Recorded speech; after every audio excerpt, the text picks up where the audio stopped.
일본 총리의 미소. 이질적인 과한 액션으로 한국의 이재명 대통령을 환영할 때 전 세계 언론들은 모두 수군대기 시작했습니다. 일본 나라현에서 열린 한일 정상회담. 쏟아지는 빗줄기 속에서 전 세계가 목격한 것은 단순한 두 정상의 만남이 아니었습니다. 그것은 지난 100년간 이어져 온 한일 관계의 역사적인 지각 변동의 순간이었습니다. 겉으로는 미래지향적 협력이라는 화려한 수식어가 붙었지만 물밑에서는 살려달라는 일본의 절박한 비명과 선을 넘지 마라는 대한민국의 서늘한 경고가 오갔던 그날의 밤. 도대체 그 닫힌 문 뒤에서는 무슨 일이 벌어졌던 걸까요? 그리고 왜 일본의 극우 세력들은 그날 이후 침묵할 수밖에 없었을까요? 해외 여러 전문가들은 이를 두고 다양한 해석을 내놓고 있습니다. 일본이 등 뒤에 숨겨둔 칼이 있을 것이다. 한국이 동아시아의 패권을 손에 쥘 수 있는 절호의 기회. 지금 전 세계는 중국과 일본, 그리고 한국의 움직임을 예의주시하고 있습니다. 일본 우익의 심장부에서 30년간 펜을 굴려온 정치부 기자, 다나카. 그가 떨리는 손으로 기록한 그날의 진실을 지금 공개합니다. 지금 바로 비디오를 재생해 보겠습니다. 그 전에 잠깐 1초 만에 누를 수 있는 좋아요 버튼을 꾹 눌러주시면 영상 제작에 아주 큰 힘이 됩니다. 저는 일본의 보수 언론, 그 중에서도 가장 우익 성향이 강하다는 산케이 계열의 유력 일간지 정치부장, 다나카입니다. 언론인 생활 30년, 저는 펜은 칼보다 강하고 그 칼끝은 언제나 강한 일본을 위해 휘둘러져야 한다고 믿으며 살아왔습니다. 한국이라는 나라, 솔직히 말씀드리죠. 제게 한국은 성가신 이웃이자 언젠가는 일본의 발 아래 다시 무릎 꿇려야 할 대상이었습니다. 특히 이번 한일 정상회담이 열리는 이곳 나라현에 비가 내리기 시작했을 때 저는 직감했습니다. 하늘조차 일본의 편이라고 말이죠. 오늘 이야기는 바로 그 빗속에서 제가 겪었던 충격적인 48시간의 기록입니다. 나라현의 프레스센터는 창밖으로 떨어지는 빗소리와 수백 명의 기자가 두드리는 키보드 소리로 가득 차 있었습니다. 습기를 머금은 카펫 냄새, 그리고 묘한 긴장감이 감도는 공기. 이곳은 단순한 기자실이 아니었습니다. 총성 없는 전쟁터였죠. 저는 창가 쪽에 자리를 잡고 제 노트북 화면을 노려보며 회심의 미소를 짓고 있었습니다. 화면에는 제가 방금 막 작성을 마친 칼럼의 헤드라인이 번뜩이고 있었거든요. 한국 대통령, 벼랑 끝의 방일. 일본의 SOS를 치다. 제목만 봐도 가슴이 웅장해지지 않습니까? 저는 확신하고 있었습니다. 이번 방일은 한국 대통령이 일본에 굴복하러 오는 자리라고 말이죠. 생각해 보세요, 여러분. 지금 국제 정세가 어떻게 돌아가고 있습니까? 미국에서는 트럼프 행정부가 들어서며 동맹국들에게도 무차별적인 관세 폭탄을 매겼죠. 중국은 대만 해협과 센카쿠 열도에서 연일 무력 시위를 벌이며 동북아시아의 목을 조여오고 있죠. 이런 상황에서 수출로 먹고 사는 한국이, 그리고 안보 위기에 처한 한국이 기댈 곳이 어디 있겠습니까? 결국 일본밖에 없습니다. 저는 자판을 두드리며 문장을 이어나갔습니다. 한국은 이제 선택의 여지가 없다. 일본이 내미는 구원의 손길을 잡으려면 그들은 과거사라는 낡은 짐을 버리고 독도 문제에서도 침묵해야 할 것이다. 타닥타닥 타다. 경쾌한 타자 소리가 마치 일본의 승리를 알리는 전주곡처럼 들렸습니다. 제 옆자리에는 미국 블룸버그 통신의 도쿄 특파원인 마이클이 앉아 있었습니다. 그는 덩치만큼이나 큰 머그잔에 든 식은 커피를 홀짝이며 제 모니터를 힐끔거리더군요. 헤이, 다나카. 제목이 너무 자극적인 거 아니야? SOS라니. 마이클이 특유의 비꼬는 말투로 말을 걸어왔습니다. 저는 의자 등받이에 몸을 깊숙이 기대며 여유롭게 대답했죠. 자네가 뭘 모르나 본데 마이클. 이게 현실이야. 한국 경제 지표 봤어? 지금 그들은 물에 빠진 사람이나 다름없어. 지푸라기라도 잡고 싶을 텐데 그 지푸라기가 바로 우리 다카이치 총리님이라는 거지. 제 말에 마이클은 어깨를 으쓱하며 코웃음을 치더군요. 그 거만한 태도가 묘하게 신경을 긁었지만 승자의 여유로 참아주기로 했습니다. 마이클이 노트북 화면에 띄워진 도쿄 증시 그래프를 제게 보여주며 말하더군요. 다나카, 넌 정치부 기자라 경제를 너무 모르는군. 여기 이 빨간색 하락 곡선 보여? 이게 지금 일본 소부장 기업들의 주가야. 소재, 부품, 장비 말이지. 그게 뭐 어쨌다는 건가? 제가 퉁명스럽게 묻자 마이클은 한심하다는 듯 혀를 찼습니다.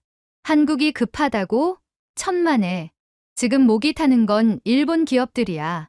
지난번 무역 분쟁 이후로 한국은 공급망 다변화에 성공했어. 반면 일본 기업들은 한국이라는 거대 고객을 잃고 줄도산 위기라고. 이번 회담에서 한국이 계약서에 도장 안 찍어주면 여기 나라현 공장들 절반은 문 닫아야 할걸? 마이클의 말은 팩트와 데이터를 기반으로 하고 있었지만 저는 콧방귀를 뀌었습니다. 이 서양 친구들은 동양의 미묘한 기세, 싸움을 전혀 이해하지 못하거든요. 숫자 몇 개로 설명할 수 없는 국격의 차이라는 게 있는 겁니다. 마이클, 자네는 엑셀 파일만 들여다보니 숲을 못 보는군. 경제는 결국 정치와 안보의 하위 개념이야. 한국이 돈 좀 번다고 해서 당장 중국과 북한의 미사일을 돈으로 막을 수 있나? 안보 정보는 일본이 쥐고 있어. 목숨이 걸린 문제 앞에서 돈 계산이 무슨 소용이겠나. 저는 짐짓훈계하듯 말하며 다시 제 모니터로 고개를 돌렸습니다. 마이클은 글쎄, 과연 그럴까? 내가 보기엔 한국 대통령, 보통 내기가 아니던데. 라고 중얼거리며 다시 자기 기사를 쓰더군요. 그의 말이 귀에 거슬렸지만 저는 애써 무시했습니다. 창밖의 빗줄기는 점점 굵어지고 있었습니다. 마치 일본을 괴롭히던 저 성가신 이웃나라의 콧대를 꺾어버리겠다는 듯이 말이죠. 저는 잠시 눈을 감고 곧 도착할 다카이치 총리와 한국 대통령의 만남을 상상해 보았습니다. 다카이치 총리는 강경한 보수주의자입니다. 그녀는 웃으면서 상대의 급소를 찌르는 화법에 능숙하죠. 아마 회담장에 들어서는 순간 한국 대통령은 총리의 기세에 눌려 식은땀을 흘릴 겁니다. 도와주십시오, 총리님. 과거사는 묻어둘 테니 제발 우리 반도체를 살려주시고 안보 정보를 공유해 주십시오. 상상만 해도 짜릿하지 않습니까? 오늘 밤 이 나라현에서 새로운 역사가 쓰일 겁니다. 일본이 다시 아시아의 맹주로 우뚝 서고 한국이 그 아래에서 순종하는 아름다운 그림 말입니다. 그때 제 재킷 안주머니에서 진동이 느껴졌습니다. 휴대전화를 꺼내보니 총리실에 심어둔 제 정보원 K에게서 온 메시지였습니다. 평소 가벼운 잡담이나 나누던 그가 회담 직전에 메시지를 보낸다는 건 뭔가 중요한 정보가 있다는 뜻이었죠. 저는 주위를 살피며 조심스럽게 메시지를 열었습니다. 다나카 부장님, 특급 정보입니다. 총리님이 준비한 히든카드가 확인되었습니다. 히든카드라니. 제 심장이 쿵쾅거리기 시작했습니다. 마이클 같은 새님들은 죽었다, 깨어나도 모를 우리 일본의 진짜 전략이 드러나는 순간이었으니까요. 저는 입가에 번지는 미소를 숨기며 답장을 보냈습니다. 뭔가? 뜸들이지 말고 말해. 잠시 후 도착한 메시지의 내용은 제가 상상했던 것보다 훨씬 더 완벽하고 잔인할 정도로 정교했습니다. 이것은 단순한 외교 협상이 아니었습니다. 한국을 꼼짝 못하게 올가맬 아주 치밀하게 설계된 덫이었죠. 빗소리는 더 요란해졌고 프레스센터의 웅성거림은 배경음악처럼 멀어졌습니다. 오직 제 눈앞에 휴대전화 화면만이 선명하게 빛나고 있었죠. 과연 다카이치 총리는 어떤 카드를 준비했을까요? 그리고 과연 한국 대통령은 그 덫을 피할 수 있을까요? 저는 확신했습니다. 오늘 밤 한국은 뼈아픈 패배를 맛보게 될 것이라고요. 자, 그럼 이제 그 비밀스러운 작전의 실체를 여러분께만 살짝 공개해 드리겠습니다. 프레스센터 한쪽에 마련된 흡연실. 저는 자욱한 담배 연기 속에 몸을 숨긴 채 휴대전화 화면을 뚫어져라 쳐다보고 있었습니다. 손가락이 미세하게 떨릴 정도로 흥분된 상태였죠. 방금 도착한 정보원 K의 메시지는 그야말로 걸작이었습니다. 이건 단순한 정보가 아니었습니다. 앞으로 펼쳐질 역사의 설계도이자 한국이라는 사냥감을 잡기 위해 다카이치 총리가 놓은 치명적인 덫의 구조도였으니까요. 메시지 상단의 제목은 작전명 안보 패키지였습니다. 이름만 보면 평범한 외교 용어 같죠? 하지만 그 내용을 뜯어보면 이보다 더 교묘하고 악랄할 수 없는 완벽한 전략이 숨어 있었습니다. 저는 침을 꼴깍 삼키며 내용을 읽어 내려갔습니다. 전략의 핵심은 한국의 절박함을 이용해 그들이 절대 내어주지 않으려던 것을 뺏어온다는 것이었습니다. 다카이치 총리의 참모진, 정말 천재들이 아닐 수 없습니다. 첫 번째 단계는 미끼 던지기였습니다. 한국이 이번 방일에서 가장 원하고 또 가장 급하게 필요로 하는 것. 바로 CPTPP, 포괄적 점진적 환태평양 경제동반자 협정 가입 지지입니다. 수출 중심 국가인 한국에게 CPTPP는 거대 시장으로 가는 입장권과도 같습니다. 하지만 일본의 동의 없이는 가입이 불가능하죠. 다카이치 총리는 회담 초반 아주 인자한 표정으로 이 카드를 꺼낼 겁니다. 한국의 CPTPP 가입, 우리 일본이 긍정적으로 검토하겠습니다. 이웃, 나라의 경제적 번영을 돕는 것이 도리 아니겠습니까? 이 달콤한 제안에 한국 대통령은 안도의 한숨을 내쉬겠죠? 아, 다행이다. 이번 회담은 성공이구나 하고 방심하게 만드는 겁니다. 하지만 진짜 승부는 그 다음 두 번째 단계인 청구서 들이밀기에서 시작됩니다. 미끼를 물었으니 대가를 치러야겠죠? 이 대가가 아주 예술입니다. 안보협력이라는 명분 아래 두 가지 독소 조항을 패키지로 묶어버리는 겁니다. 하나는 후쿠시마 수산물 수입 전면 재개, 과학적 안전성을 핑계로 한국 시장을 다시 열어젖히는 거죠. 이건 일본 어민들의 표심을 얻기 위한 국내 정치용 카드입니다. 그리고 또 하나, 이게 진짜 핵심이자 다카이치 총리의 회심의 일격입니다. 바로 독도 인근 수역의 한일 공동관리 및 정보 공유 구역 설정. 여러분, 이게 무슨 뜻인지 아시겠습니까? 겉으로는 북한 잠수함과 중국 해군을 감시하기 위해 독도 주변 바다를 같이 관리하자는 안보 협력처럼 들립니다. 하지만 속내는 독도를 분쟁 지역으로 만들고 일본의 영향력을 공식적으로 인정하게 만들겠다는 영토 야욕의 발톱인 겁니다. 한국 국민들에게 독도는 목숨과도 같은 영린이라는 걸 우리도 잘 압니다. 하지만 지금 한국은 선택지가 없습니다. 미국은 한일 안보 협력을 강하게 압박하고 있고 중국의 위협은 코앞까지 다가왔으니까요. 안보 불안에 떠는 한국 대통령에게 총리는 이렇게 속삭일 겁니다. 대통령님, 국민 정서는 잠시 덮어두시죠. 나라가 살아야 국민도 있는 것 아닙니까? 이 합의문에 서명만 하시면 CPTPP도 열리고 일본의 최첨단 레이더 정보도 공유해 드립니다. 저도 모르게 무릎을 탁 쳤습니다. 완벽해. 이건 외통수야. 경제적 이득권 CPTPP를 미끼로 독도 주권을 올가매는 전략. 한국 대통령이 거절한다면 그럼 일본은 한국이 북한과 중국을 막기 위한 안보 협력을 걷어찼다며 국제사회에 선전할 겁니다. 미국은 한국을 비난할 것이고 한국의 외교적 고립은 심화되겠죠. 반대로 수락한다면 한국 대통령은 자국 국민들에게 매국노 소리를 듣겠지만 일본은 신뢰와 명분을 모두 챙기며 외교적 승리를 거두는 겁니다. 어느 쪽으로 굴러가도 일본은 이득을 보는 구조. 이것이 바로 다카이치 총리가 설계한 꽃놀이패였습니다. 흡연실을 나서며 저는 다시 한번 확신에 찼습니다. 프레스센터의 웅성거림이 마치 승리를 축하하는 환호성처럼 들리더군요. 저기 구석에 앉아있는 한국 기자들의 표정을 훔쳐보았습니다. 그들은 초조한 듯 연신 전화를 돌리거나 굳은 표정으로 노트북만 바라보고 있었습니다. 쯔쯔, 불쌍한 친구들. 곧 닥쳐올 재앙도 모르고 저는 그들에게 다가가 이 특종을 자랑하고 싶은 충동을 억누르느라 혼났습니다. 어이, 너희 대통령 오늘 밤에 독도 팔아먹을지도 몰라 라고 말해주고 싶었지만 기자는 기사로 말하는 법이니까요. 자리로 돌아오니 마이클이 여전히 심드렁한 표정으로 샌드위치를 우물거리고 있었습니다. 다나카, 화장실 가서 로또라도 맞았나? 표정이 왜 그래? 로또보다 더 좋은 걸 봤지. 마이클, 오늘 회담 끝나면 자네 기사 다 뜯어 고쳐야 할 거야. 일본의 외교력이란 건 자네 생각보다 훨씬 정교하거든. 저는 콧노래를 흥얼거려주고 싶었지만 점잖게 넥타이를 고쳐 매는 것으로 대신했습니다. 창밖의 비는 그칠 기미가 보이지 않았고 나라현 영빈관으로 향하는 검은 세단 행렬이 TV 모니터에 비치기 시작했습니다. 한국 대통령의 차량이었습니다. 저 차 안에 타고 있을 이재명 대통령. 지금쯤 그는 무슨 생각을 하고 있을까요?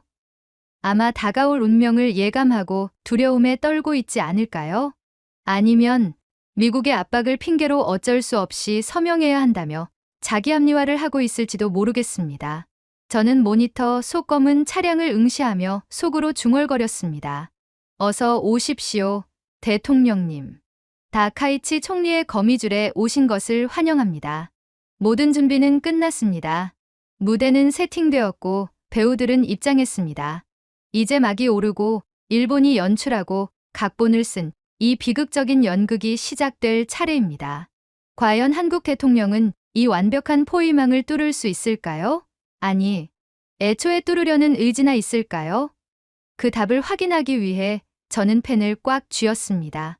역사의 현장을 기록할 준비는 끝났습니다. 드디어 그 순간이 왔습니다.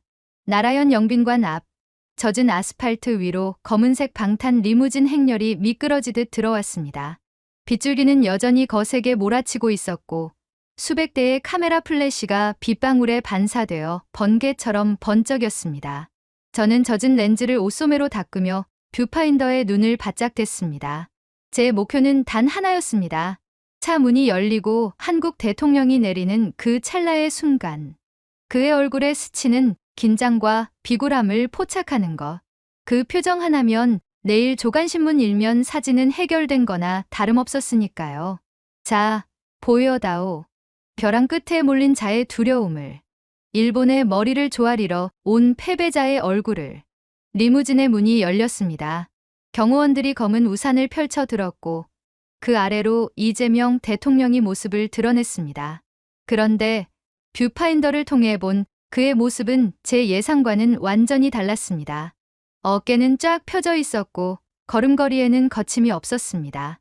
마치 빚을 지러 온 사람이 아니라 밀린 빚을 받으러 온 채권자처럼 당당해 보였다면 제 착각일까요?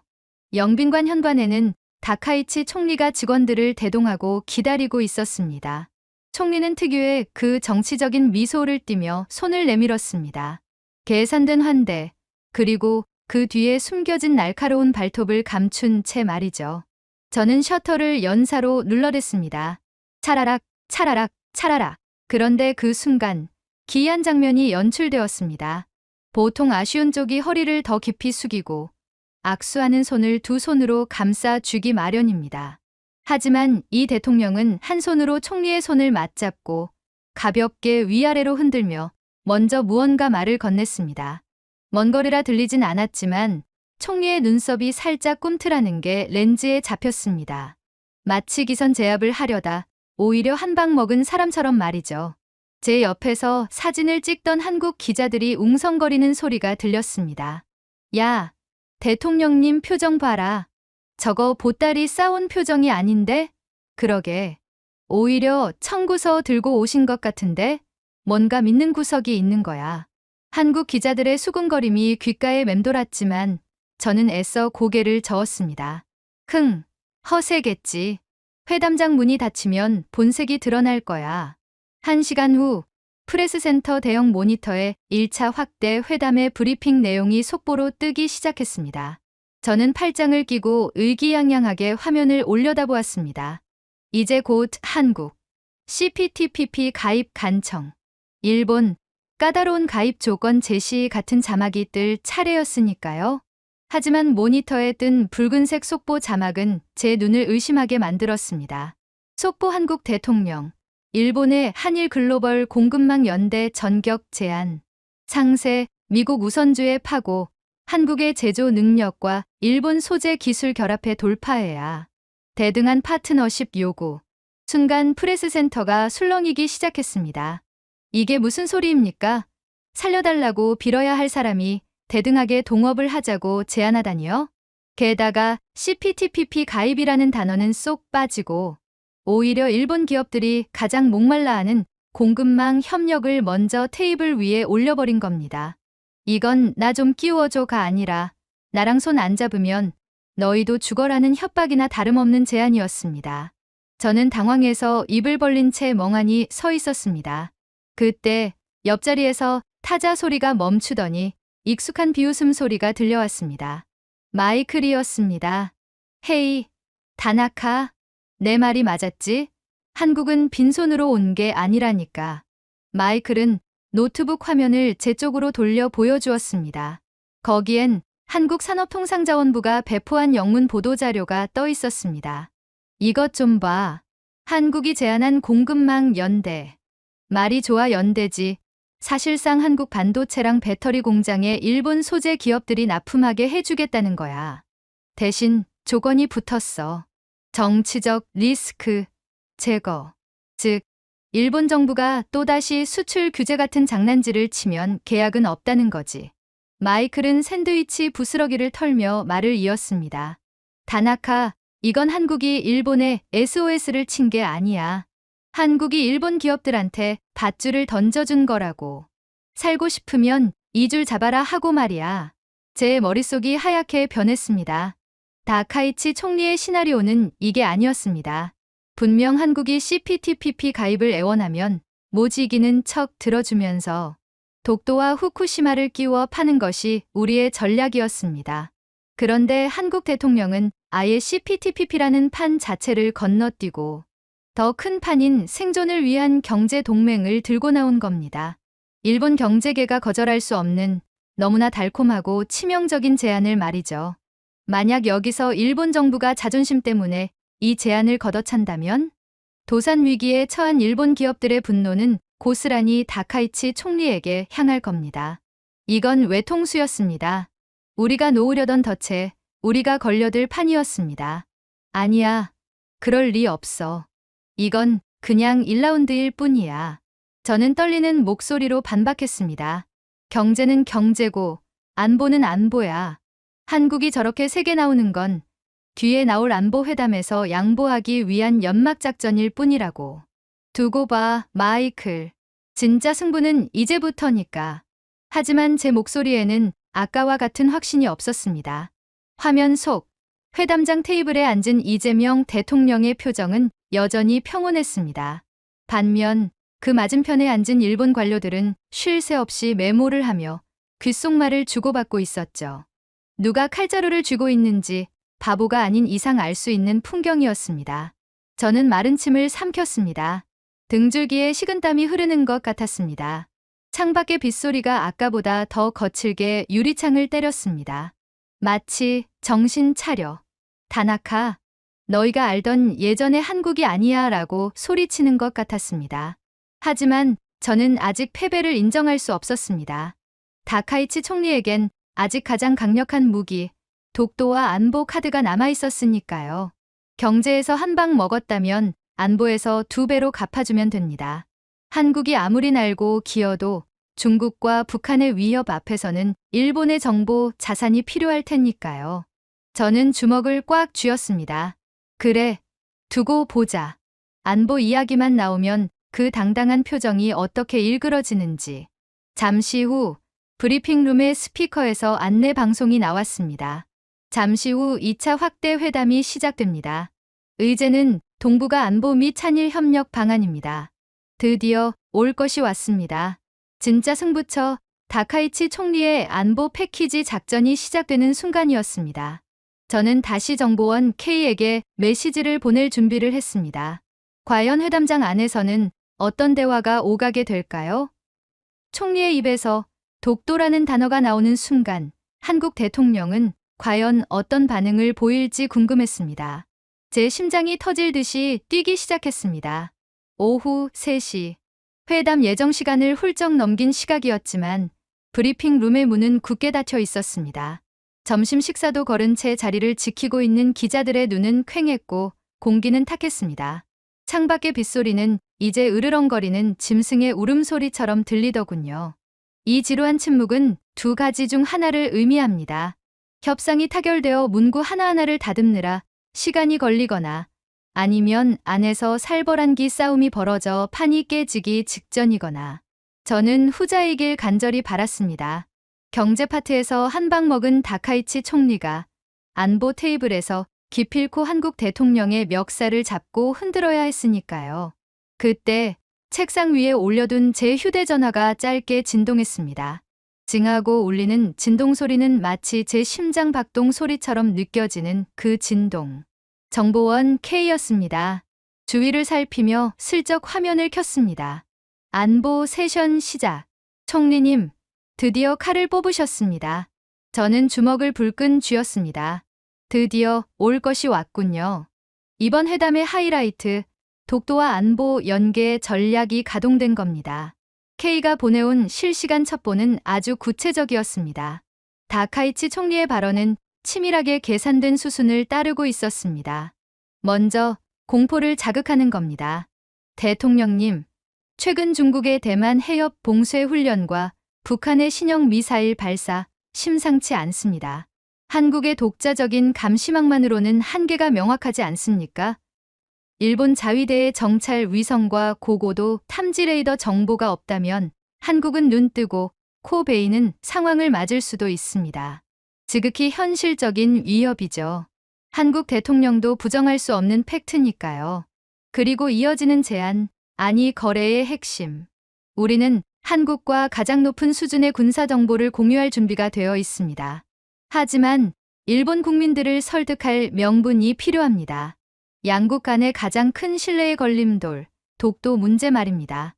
아, 상상만 해도 전율이 돋는 명장면입니다. 총리는 아주 부드러운 목소리로 하지만 거절할 수 없는 제안을 던졌을 겁니다. 거창한 양보를 바라는 게 아닙니다. 독도를 국제사법재판소 ICJ에 회부하여 공정한 판결을 받자는 제안에 동의해 주시거나 최소한 영유권 분쟁 지역임을 인정하는 문구 하나만 합의문에 넣어 주십시오. 그러면 일본은 한국의 안보를 책임지는 든든한 방패가 되어드리겠습니다. 이것이 바로 일본 외교의 정수입니다. 상대의 가장 약한 고리인 생존 본능을 인질로 잡고 우리가 가장 원하는 영토적 실리를 챙기는 기술. 한국 내 여론? 당연히 난리가 나겠죠. 하지만 대통령이라는 자리는 욕을 먹더라도 국가의 안위를 챙겨야 하는 자리 아닙니까? 저는 이재명 대통령이 고뇌에 찬 표정으로 입술을 깨무는 장면을 머릿속에 그렸습니다. 자, 선택해라. 자존심이냐, 생존이냐. 저는 옆자리의 마이클에게 짐짓 여유로운 표정을 지으며 말했습니다. 마이클, 이제 게임 끝났어. 한국이 아무리 경제로 큰 소리쳐도 안보 앞에서는 어쩔 수 없어. 중국과 북한이 무서워서라도 우리 조건을 받을 수밖에 없다고. 마이클은 노트북에서 눈을 떼지 않은 채 건조하게 대답했습니다. 다나카, 너는 하나만 알고 둘은 모르는군. 궁지에 몰린 쥐는 고양이를 무는 법이야. 그리고 한국은 쥐가 아니라 호랑이일 수도 있고. 호랑이? 하, 이빨 빠진 호랑이겠지. 저는 비웃으며 다시 휴대전화를 확인했습니다. K의 다음 메시지가 올 때가 되었는데 5분이 지나고 10분이 지나도 감감무소식이었습니다. 뭐지? 서명하느라 늦어지는 건가? 아니면 한국 대통령이 시간을 끄는 건가? 초조함에 다리를 떨기 시작할 무렵 드디어 휴대전화가 다시 울렸습니다. 그런데 이번 진동은 아까와 달리 아주 길고 불규칙하게 느껴졌습니다. 메시지를 확인한 순간 저는 제 눈을 의심했습니다. 비상, 분위기 급반전. 한국 대통령. 미쳤습니다. 미쳤다니? 도대체 무슨 소리야? 저는 떨리는 손으로 스크롤을 내렸습니다. 이어지는 텍스트는 제가 평생 믿어왔던 일본의 외교적 우위를 산산조각내는 내용이었습니다. K의 전언에 따르면 다카이치 총리의 독도 발언이 끝나자마자 회담장에는 무거운 침묵이 흘렀다고 합니다. 일본 관료들은 한국 대통령이 당황하거나 변명을 늘어놓을 거라 예상했겠죠. 하지만 이 대통령은 그 제안을 듣고 아주 짧게 헛웃음을 지었다고 합니다. 그리고 준비해 온 서류 뭉치를 덮어버리며 이렇게 말했답니다. 총리님, 말씀을 듣다 보니 번지수를 잘못 찾으신 것 같군요. 안보가 급한 건 우리가 아니라 일본 아닙니까? 이게 무슨 귀신 신하라 까먹는 소리입니까? 한국 대통령은 차분하게 하지만 송곳처럼 날카롭게 일본의 아킬레스건을 찔러 들어왔습니다. 지금 중국 해군 함정들이 센카쿠 열도를 매일같이 포위하고 있습니다. 일본 해상자위대의 힘만으로 감당이 되십니까? 중국의 태평양 진출을 막으려면 한국 해군의 레이더 정보와 길목 차단이 필수적이라는 건 여기 계신 일본 방위성 관료들이 더 잘 아실 텐데요. 아, 순간 뒤통수를 얻어맞은 기분이었습니다. 그렇습니다. 일본 역시 중국의 팽창 정책 때문에 골머리를 앓고 있었죠. 우리는 한국의 안보 불안만 생각했지. 우리의 안보 불안을 한국이 쥐고 있다는 사실은 까맣게 잊고 있었던 겁니다. 이 대통령의 반격은 거기서 멈추지 않았습니다. 그는 일본이 내민 독도 카드를 갈기갈기 찢어버리는 최후의 통첩을 날렸습니다. 우리는 일본과 친구가 되어 서로의 등을 지켜주고 싶습니다. 하지만 친구의 지갑에 손을 대는 사람과는 식사도 같이 할 수 없는 법입니다. 독도는 우리 국민의 영린입니다.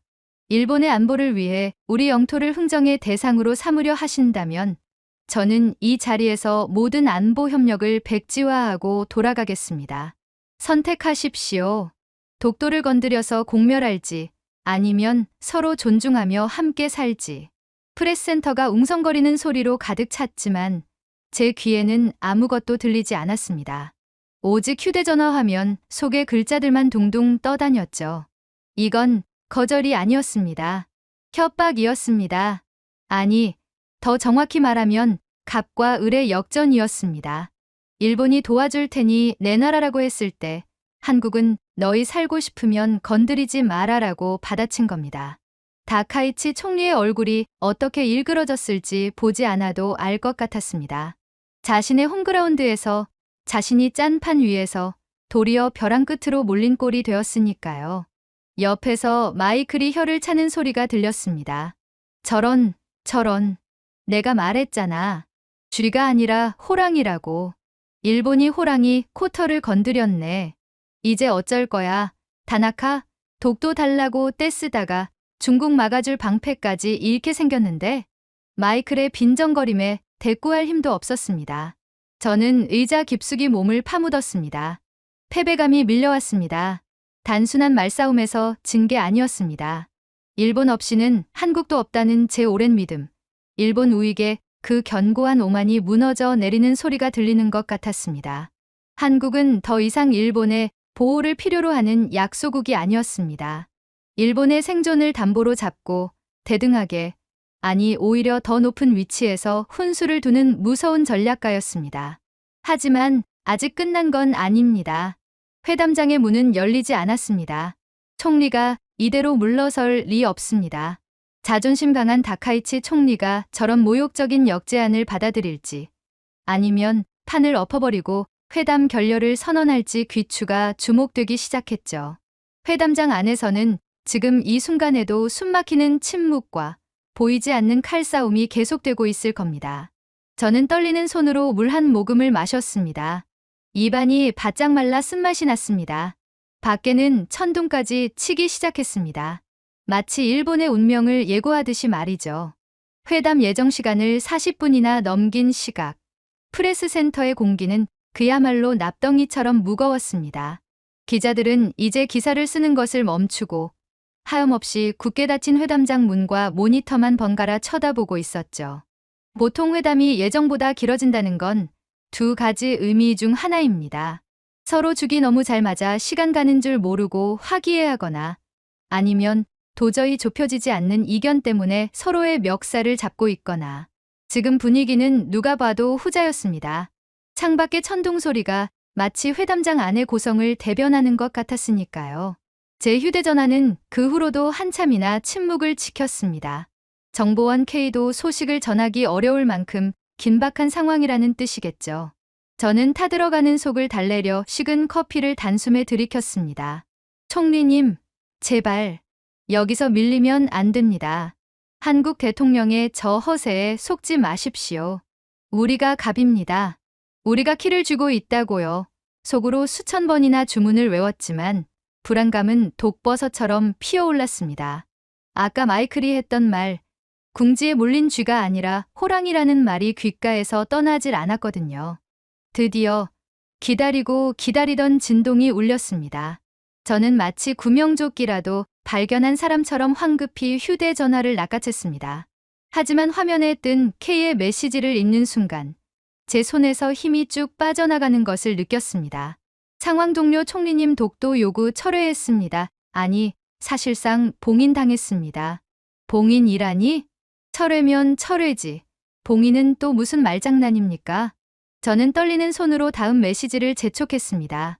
K가 보내온 회담장 내부의 상황 묘사는 제가 30년 기자 생활 동안 들어본 적 없는 그야말로 외교의 품격이 무엇인지 보여주는 충격적인 반전 드라마였습니다. 이재명 대통령의 독도를 건드리면 안보 협력은 없다는 초강수 배수진에 다카이치 총리는 당황한 기색이 역력했다고 합니다. 총리는 어떻게든 판을 깨지 않으면서도 자존심을 챙기기 위해 그렇다면 독도 문제는 추후 논의로 미루더라도 문구에 포괄적 영토 협의라는 표현이라도 넣어달라고 한 발 물러섰습니다. 일종의 타협안이었죠. 독도라는 단어를 직접 쓰진 않더라도 나중에라도 딴지를 걸 수 있는 여지를 남기려는 일본 특유의 모호한 화법이었습니다. 보통의 경우라면 상대방 체면을 봐서라도 실무진 검토에 맡기자 정도로 넘어가는 게 관례입니다. 하지만 이 대통령은 그마저도 용납하지 않았습니다. K의 전언에 따르면 이 대통령은 총리의 제안을 듣고 잠시 침묵하더니 펜을 들어 합의문 초안에 해당 문구에 붉은 줄을 그어버렸다고 합니다. 그리고 아주 낮고 부드러운 목소리로 이렇게 말했다더군요. 총리님, 친구 사이에 계산기를 두드리는 건 이해할 수 있습니다. 하지만 친구의 집에 몰래 숟가락을 얹으려는 건 예의가 아니지요. 일본이 진정으로 한국을 파트너로 생각한다면 애매한 문구로 미래 세대의 짐을 떠넘기지 맙시다. 깔끔하게 뺍시다. 오직 경제와 안보, 우리가 함께 살길에만 집중합시다. 아, 이 얼마나 무서운 화법입니까? 화를 내거나 언성을 높이는 대신 친구, 예, 미래 세대라는 도덕적 가치를 내세워 일본의 꼼수를 원천 봉쇄해버린 겁니다. 여기서 총리가 싫다, 문구를 넣어야겠다고 고집을 부리면 일본은 예의도 모르는 좀스러운 나라가 되는 꼴이니까요. 결국 다카이치 총리는 붉게 상기된 얼굴로 고개를 끄덕일 수밖에 없었다고 합니다. 일본이 준비한 회심의 카드, 독도 안보 패키지는 한국 대통령의 펜 끝에서 허무하게 삭제되었습니다. 일본은 한국의 영토 주권을 인정하지 않고는 단 한 줄의 안보 협력도 얻어낼 수 없다는 사실을 뼈저리게 확인한 셈입니다. 더 충격적인 건 그 다음이었습니다. 독도 문제를 깔끔하게 정리한 이 대통령은 곧바로 분위기를 반전시켜 일본에게 선물을 안겨주었습니다. 자, 껄끄러운 문제는 치웠으니 이제 진짜 친구로서 일본을 돕겠습니다. 한국의 반도체 공급망에 일본 소부장 기업들의 참여를 보장하고 북한 미사일 조기 경보 데이터를 실시간으로 공유하겠습니다. 이건 거래가 아닙니다. 이웃에 대한 신의입니다. K는 이 대목에서 회담장 내 일본 관료들이 탄식을 내뱉었다고 전했습니다. 그것은 패배의 한숨이 아니라 압도적인 격의 차이를 느낀 자들의 경외심 섞인 탄식이었습니다. 일본은 한국을 이용하려 했는데 한국은 일본을 포용해 버린 겁니다. 거래를 하러 온 장사꾼에게 대인배가 무엇인지 한 수 가르쳐준 꼴이랄까요. 저는 휴대전화를 내려놓고 허탈한 웃음을 터뜨렸습니다. 허허, 참. 졌어. 완전히 졌어. 옆에서 마이클이 제 모니터를 힐끔거리며 물었습니다. 다나카, 왜 그래? 실성했어? 회담 결과라도 나왔나? 저는 힘없이 고개를 끄덕였습니다. 마이클, 자네 말이 맞았어. 한국은 쥐가 아니었어. 그렇다고 호랑이도 아니야. 그럼 뭔데? 조련사야. 아주 노련한 맹수 조련사. 일본이라는 늙은 사자가 으르렁거리는 걸 웃으면서 지켜보다가 경제협력이라는 먹이를 하나 던져주고 원칙이라는 채찍으로 제 앞에 버렸어. 우리는 오늘 자존심을 잃고 목숨만 건진 거야. 마이클은 제 말을 듣고 흥미롭다는 듯 눈을 반짝였습니다. 오, 그거 아주 섹시한 표현인데? 자존심을 잃고 목숨을 건졌다. 내 기사 제목으로 써도 될까? 마음대로 해. 어차피 내일 일본 신문들은 한일 미래지향적 협력이라고 포장하기 바쁠 테니까. 진실은 우리 같은 놈들이나 아는 거지. 저는 쓰다만 칼럼 한국의 굴복 파일을 휴지통에 처박았습니다. 그리고 텅 빈 화면을 바라보며 멍하니 앉아 있었습니다. 일본 우익의 자존심으로서 도저히 인정하기 싫은 현실이었지만 인정해야만 했습니다. 한국은 이제 우리가 함부로 오라가라 할 수 있는 나라가 아니었습니다. 우리가 아쉬워서 매달려야 하고 그들의 눈치를 보며 비위를 맞춰야 하는 슈퍼갑이 되어버린 겁니다. 그때 브리핑룸의 스피커가 다시 켜졌습니다. 잠시 후 양국 정상의 공동 기자회견이 있겠습니다. 기자 여러분은 회견장으로 이동해 주시기 바랍니다. 드디어 막이 내릴 시간입니다. 승자와 패자가 나란히 서서 카메라 앞에 서는 잔인한 시간. 저는 무거운 몸을 일으켰습니다. 다카이치 총리의 표정이 궁금했습니다. 억지 미소를 짓고 있을까요? 아니면 분함을 감추지 못하고 있을까요? 그리고 그 옆에 서 있을 이재명 대통령은 또 어떤 표정일까요? 아마 승리감조차 드러내지 않는 무심하고 담담한 표정이겠죠. 그게 더 무섭습니다. 이긴 사람이 이긴 티를 안 낼 때 진 사람은 더 비참해지는 법이니까요. 저는 카메라 가방을 둘러매고 회견장으로 향했습니다. 복도에는 여전히 비 냄새가 진동했습니다. 하지만 아까와는 공기가 달랐습니다. 습기 찬 공기 속에 섞여 있는 건 일본의 패배감과 한국의 자신감이었습니다. 뚜벅뚜벅 제 발걸음 소리가 유난히 크게 들렸습니다. 이제 마지막 확인 사살을 당하러 가는 기분이었습니다. 저는 맨 앞줄 상케이 신문 지정석에 털썩 주저앉았습니다.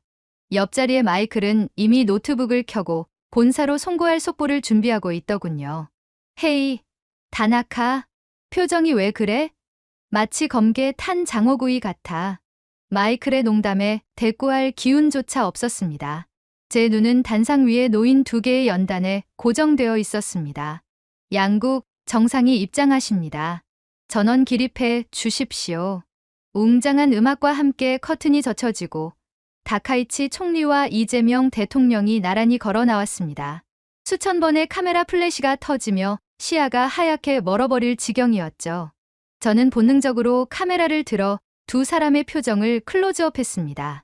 그런데 뷰파인더 속 두 사람의 모습이 너무나 대조적이어서 셔터를 누르던 손가락이 멈칫했습니다. 다카이치 총리의 얼굴은 두껍게 화장을 했음에도 불구하고 피로한 기색이 역력했습니다. 입꼬리는 억지로 끌어올려 미소를 짓고 있었지만 눈빛은 초점을 잃고 흔들리고 있었죠. 마치 링 위에서 12라운드 내내 두들겨 맞고 판정패를 기다리는 복서의 눈빛이었습니다. 반면 이재명 대통령은 방금 휴가라도 다녀온 사람처럼 개운하고 활기차 보였습니다. 걸음걸이에는 리듬감이 있었고 객석을 향해 손을 흔드는 모습에는 여유가 넘쳐 흘렀습니다. 총리에게 빚을 지운 자만이 가질 수 있는 채권자의 넉넉한 미소였죠. 먼저 다카이치 총리가 마이크 앞에 섰습니다. 존경하는 국민 여러분, 오늘 우리는 한국과 매우 건설적이고 미래지향적인 대화를 나누었습니다. 총리의 목소리는 미세하게 떨리고 있었습니다. 발표 내용은 화려했습니다. 공급망 협력 강화, 셔틀 외교 정례화, 미래 청년 기금 조성. 하지만 아니 일본 우익 전체가 그토록 기다리던 단어는 끝내 나오지 않았습니다. 바로 영토 혹은 신뢰의 조건이라는 단어 말입니다. 총리는 황급히 원고를 넘기며 말을 이었습니다. 또한 양국은 엄중한 안보 현실을 인식하고 조건 없는 안보 정보 공유를 시작하기로 합의했습니다. 조건 없는 공유. 저 단어가 제 귀를 때렸습니다. 총리가 회담 전에 호언장담했던 독도 문제 해결 없이는 정보 공유도 없다던 그 조건이 흔적도 없이 사라져 버린 겁니다. 결국 일본은 빈손으로 한국에게 안보 문을 열어준 꼴이 되었습니다. 이어서 이재명 대통령의 차례가 되었습니다. 그는 원고를 거의 보지 않고 정면을 응시하며 또렷한 한국어로 연설을 시작했습니다. 과거를 직시하지 않는 나라에는 미래가 없습니다. 오늘 일본은 한국의 진정성 있는 제안에 아주 현명한 결단을 내려주었습니다. 현명한 결단. 듣기에는 좋은 말이지만 우리에게는 일본이 알아서 꼬리를 내렸다는 뜻으로 들려 얼굴이 화끈거렸습니다. 이 대통령은 이어 폭탄 발언을 던졌습니다. 특히 일본의 소부장 기업들이 한국의 반도체 생태계 안에서 안정적으로 성장할 수 있도록 한국 정부 차원의 특별 지원법을 검토하겠습니다. 순간 회견장이 웅성거리기 시작했습니다. 뭐, 한국이 일본 기업을 지원해 특별법까지 만들어서 이건 주객이 전도되어도 한참 전도된 상황이었습니다. 과거 일본이 한국을 식민 지배하며 우리가 너희를 근대화시켜 주겠다고 했던 그 오만한 시혜적 태도를 이제 한국이 일본에게 그대로 되돌려주고 있는 겁니다. 치욕스러웠지만 반박할 수 없었습니다. 실제로 일본 지방 공장들은 한국의 발주서만 목 빠지게 기다리고 있는 게 현실이니까요. 그때였습니다. 질의응답 시간이 되자 맨 뒷줄에 앉아있던 산케이 신문의 젊은 기자 사토가 손을 번쩍 들었습니다. 제부하 직원인 사토는 평소 제가 가르친 대로 강한 일본을 신봉하는 친구였죠. 그는 마이크를 잡고 아주 예리한 질문을 던졌습니다. 총리님, 안보 협력 합의는 환영합니다만 회담 전에 총리께서 수차례 강조하셨던 안보 협력을 위한 선결 과제들은 어떻게 처리되었습니까? 이번 합의문에 그 내용이 포함되어 있습니까? 선결 과제, 누가 들어도 독도 문제를 돌려 말한 것이었습니다. 회견장에 찬물을 끼얹은 듯 정적이 흘렀습니다. 다카이치 총리의 동공이 흔들리는 게 멀리서도 보였습니다. 가장 피하고 싶었던 부분을 가장 아군이라 믿었던 산케이 기자가 찔러 들어온 겁니다. 이재명 대통령은 그 질문을 듣고 통역기를 고쳐 끼우며 아주 묘한 미소를 지었습니다. 그리고 총리 쪽을 바라보며 가볍게 고개를 끄덕였습니다. 마치 괜찮습니다. 솔직하게 말씀하시죠라고 관용을 베푸는 듯한 제스처.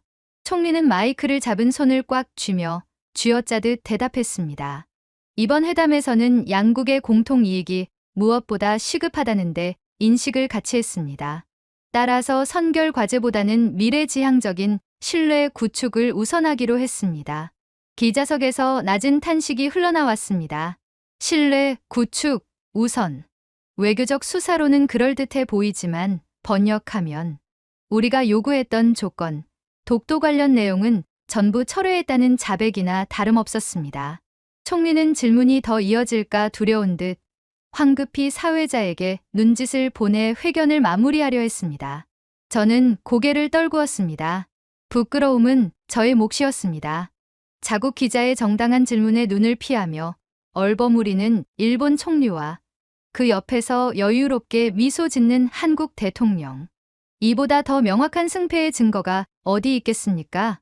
옆에서 마이클이 낄낄거리며 속삭였습니다. 와우, 다나카. 너네 총리님, 식은땀 흘리는 것 좀 봐. 한국 대통령이 아무 말 안 하고 웃기만 하는데도 저렇게 쩔쩔매네. 이게 진짜 파워 게임이지. 저는 아무 대꾸도 할 수 없었습니다. 단상 위에 이재명 대통령은 그저 서 있는 것만으로도 회견장을 압도하고 있었습니다. 그는 소리 지르지 않고 이겼습니다. 일본이라는 나라를 자신의 영향력 아래 아주 부드럽게 무릎 꿇린 것입니다. 기자회견이 끝나고 두 정상이 악수를 하며 포토타임을 가졌습니다. 다카이치 총리는 빨리 이 자리를 벗어나고 싶은지 몸이 반쯤 출구 쪽으로 틀어져 있었지만 이 대통령은 총리의 손을 꽉 잡고 놓지 않은 채 카메라를 향해 여유롭게 포즈를 취했습니다. 그 장면은 상징적이었습니다. 도망치려는 일본과 그런 일본을 꽉 붙잡고 끌고 가려는 한국. 셔터 소리가 빗소리처럼 쏟아지는 가운데 저는 카메라를 내려놓았습니다. 더 이상 찍을 필요가 없었습니다. 이미 제 마음속 필름에는 오늘 이 치욕스럽고도 경이로운 장면이 영구히 각인되었으니까요. 공동 기자회견이 끝나고 난 뒤에 프레스센터는 마치 썰물이 빠져나간 갯벌처럼 황량했습니다. 그 시끄럽던 셔터 소리도 날선 질문 공세도 사라지고 남은 건 바닥에 뒹구는 종이 쪼가리들과 식어버린 커피 냄새뿐이었죠. 대부분의 기자는 마감 시간에 쫓겨 기사를 송고하고 술 한잔하러 나가거나 지쳐서 숙소로 돌아갔습니다. 하지만 저는 그 자리를 떠날 수 없었습니다. 제 노트북 화면에는 여전히 하얀 백지만이 띄워져 있었으니까요. 한국의 굴복이라고 쓰자니 양심이 찔리고 일본의 패배라고 쓰자니 제 자존심이 허락하지 않았습니다. 커서는 깜빡이며 저를 조롱하는 것 같았습니다. 다나카, 뭐라고 쓸 거야? 내가 믿던 그 강한 일본은 어디 갔어? 답답한 마음에 담배나 한 대 피우려고 건물 옥상 정원으로 올라갔습니다. 비는 어느새 그쳐 있었지만 밤 공기는 여전히 축축하고 무거웠습니다. 난간에 기대어 서서 칠흑 같은 어둠 속에 잠긴 나라현 영빈관을 바라보았습니다. 그런데 그 순간 제 눈에 들어온 광경은 회담장에서 느꼈던 패배감보다 더 큰 충격을 안겨주었습니다. 영빈관은 양국 대표단이 머무는 서관과 동관으로 나뉘어 있는데 두 건물의 풍경이 너무나 극명하게 대조적이었기 때문입니다. 일본 측 대표단이 머무는 서관은 불이 대부분 꺼져 있었습니다. 군데군데 켜진 방에서는 희미한 웃음소리와 유리잔 부딪히는 소리가 들려오는 듯했습니다. 아마 다카이치 총리와 참모들은 회담 결과에 대한 후폭풍을 두려워하며 독한 술로 패배의 쓰라림을 달래고 있거나 그래도 최선이었다며 서로를 위로하고 있겠죠. 그것은 전형적인 패배한 관료주의의 밤이었습니다. 일 끝났으니 쉬자. 골치 아픈 건 내일 생각하자. 꺼진 불빛들은 그렇게 말하고 있는 것 같았습니다. 반면 한국 대표단이 묵고 있는 동관은 달랐습니다. 마치 대낮처럼 정말 거짓말 하나 안 보태고 모든 창문에 불이 환하게 켜져 있었습니다. 창문 너머로 비치는 실루엣들은 분주하게 움직이고 있었습니다.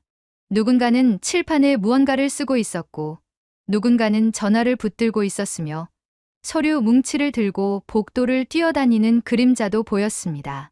처음엔 승리를 자축하며 파티라도 벌이나 싶었습니다. 하지만 자세히 보니 그게 아니었습니다.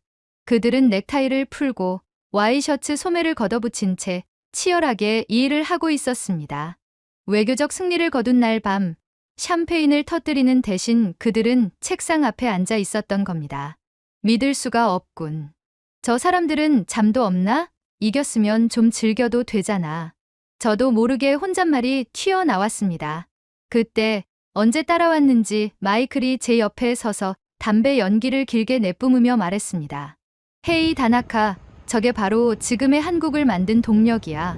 마이클은 턱짓으로 동관을 가리켰습니다. 일본 관료들은 매뉴얼대로 일이 끝나면 칼퇴근해서 사케를 마시지만 한국 관료들은 미션이 끝나지 않으면 밤을 새워서라도 끝장을 보지. 오늘 얻어낸 공급망 협력 합의문? 저 사람들에겐 그게 끝이 아니라 시작인 거야. 내일 당장 실행 계획을 짜서 일본 기업들한테 뿌려야 하니까. 마이클의 말은 뼈아픈 팩트 폭격이었습니다. 이재명 대통령이 기자회견에서 특별 지원법을 만들겠다고 선언했었죠. 보통 정치인들의 공약으로 끝나는 경우가 많지만 저 불 켜진 창문을 보니 알겠더군요. 한국은 지금 빈말을 한 게 아니었습니다.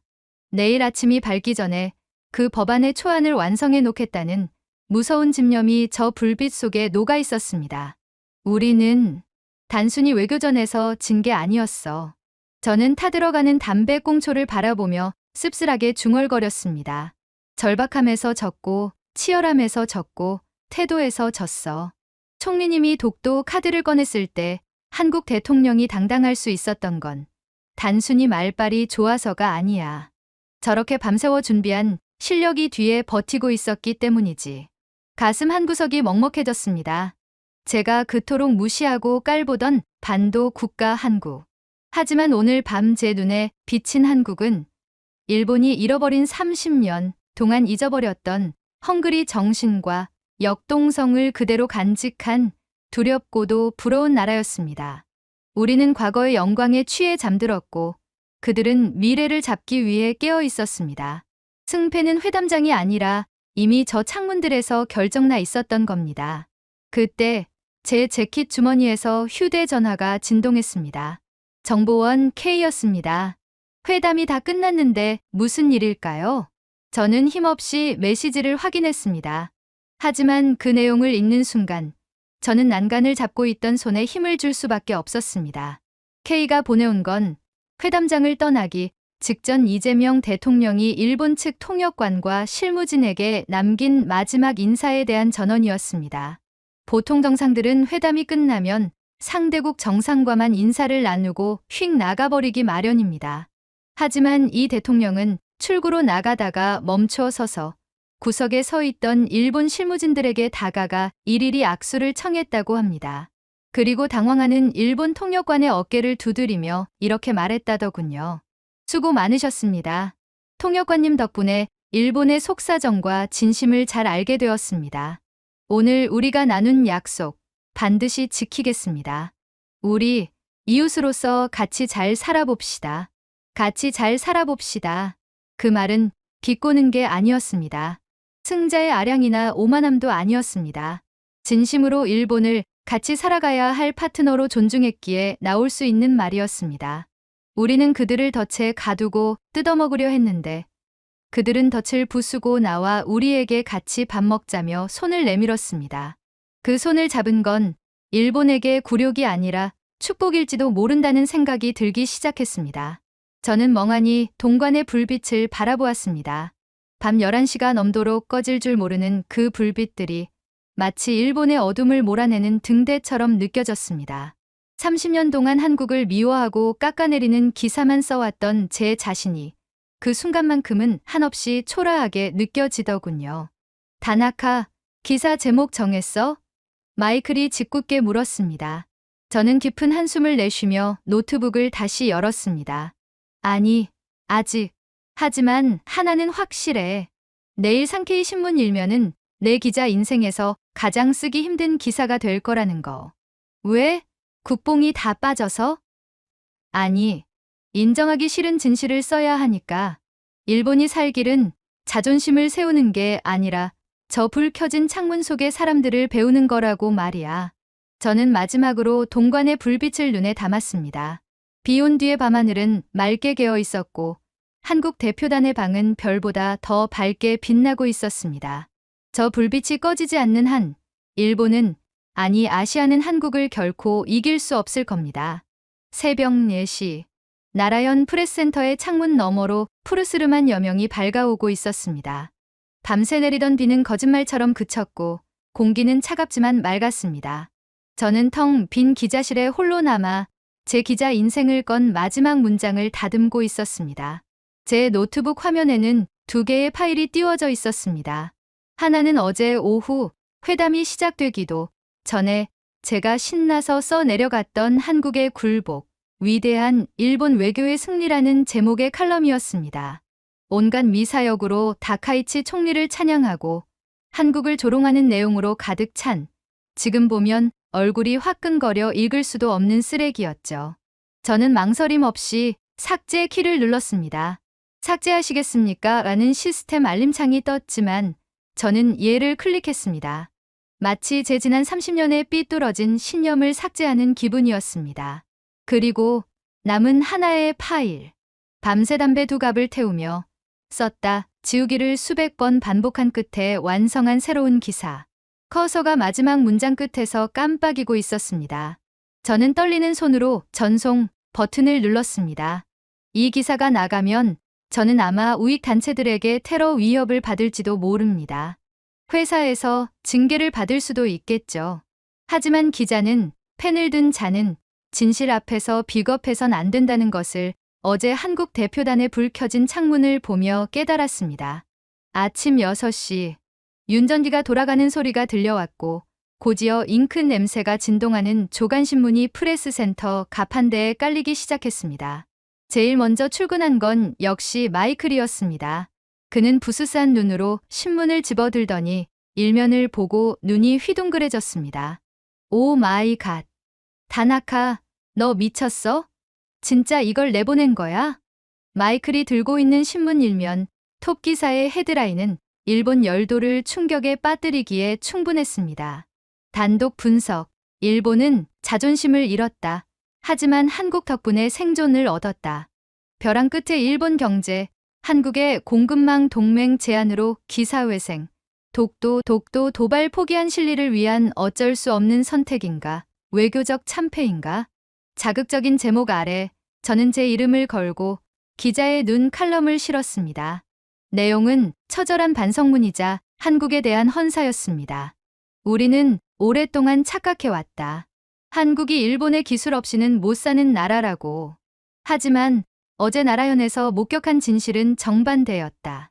일본의 소부장 기업들은 한국의 반도체 생태계에 편입되기를 간절히 원했고, 일본의 자위대는 한국군의 정보, 자산 없이는 중국을 막을 수 없음을 시인했다.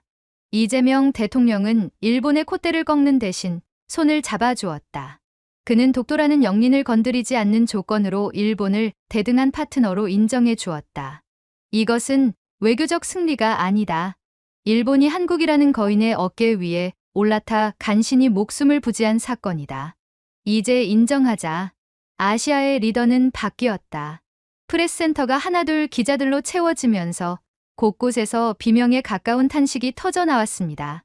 이거 상케이 기사 맞아? 다나카 부장이 썼다고? 미친 거 아니야? 우리가 한국한테 목숨을 부지했다니.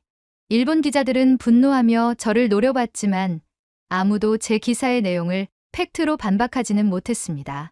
그들도 어제 회담장에서 똑똑히 보았으니까요. 총리의 떨리는 눈동자와 대통령의 여유로운 미소를. 오전 9시 한국 대표단이 떠나는 시간입니다. 영빈관 현관 앞에는 어제와 달리 맑게 갠 햇살이 쏟아지고 있었습니다. 다카이치 총리가 배웅을 나왔지만 그녀의 표정은 어제보다 더 수척해 보였습니다. 반면 리무진에 오르는 이재명 대통령의 표정은 뭐랄까요? 홀가분하게 숙제를 마친 모범생 같기도 하고 어려운 이웃을 돕고 떠나는 자선사업가 같기도 했습니다. 이 대통령은 차에 타기 전 다시 한번 뒤를 돌아 총리에게 가볍게 목례를 건넸습니다. 그 모습에서 저는 묘한 품격을 느꼈습니다. 승자의 오만함이 아닌 패자를 배려하는 군자의 태도. 그것이 저를 더 부끄럽게 만들었습니다. 우리는 그들을 깎아내리려 혈안이 되어 있었는데 그들은 우리를 품어주려 노력했으니까요. 리무진 행렬이 미끄러지듯 영빈관을 빠져나갔습니다. 검은 차량의 행렬이 멀어져 가는 모습을 보며 저도 모르게 고개를 숙였습니다.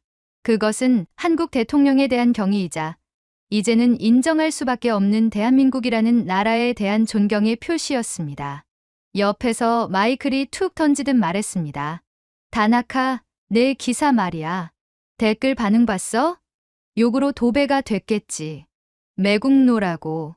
아니, 의외로 속이 시원하다는 반응이 많은데 언제까지 과거의 영광에 취해 있을 거냐. 한국을 배우자라는 댓글이 베스트야. 저는 깜짝 놀라 마이클의 태블릿을 쳐다보았습니다. 정말이었습니다. 일본 국민들도 내심 알고 있었던 겁니다. 나라가 병들어가고 있다는 것을. 정치인들의 헛된 자존심 노름에 지쳐 있었다는 것을.